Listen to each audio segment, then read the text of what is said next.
Bonjour, ma prière pour vous aujourd'hui est que vous puissiez trouver à travers ce temps de prière qu'on va passer ensemble un temps de repos surnaturel.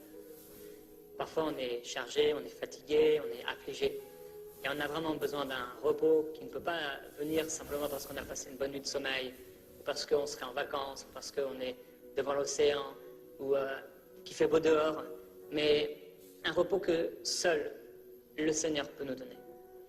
Et je sais que plusieurs d'entre vous, vous passez par des temps difficiles, mais ce n'est pas quelque chose qui dure depuis 2, 3 jours, mais peut-être depuis plusieurs mois. Et c'est dur. Certains, vous avez vécu des accidents, des personnes que vous avez perdues autour de vous, et en fait, vous n'avez jamais vraiment trouvé le repos depuis.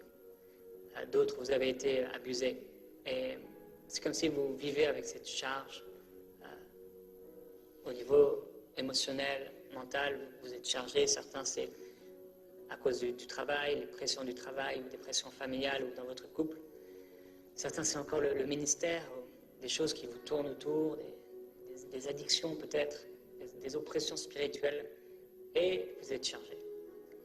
Dans Matthieu, au chapitre 11, le Seigneur Jésus est en train de prophétiser, de déclarer, faire des reproches à certaines villes, et il prophétisait sur ces villes de terribles jugements de la part de Dieu.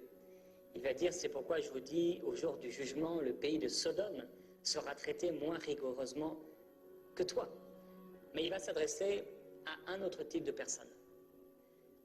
Et il va lever les yeux vers le Père et il va dire au Père, je te loue, Père, Seigneur du ciel et de la terre, de ce que tu as caché ces choses aux sages et aux intelligents, mais de ce que tu les as révélées aux enfants. Et aujourd'hui, je veux vous encourager à vous présenter auprès du Seigneur, qui que vous soyez, et quel que soit votre âge, comme un enfant. On peut voir des personnes autour de nous et certains sont impressionnables.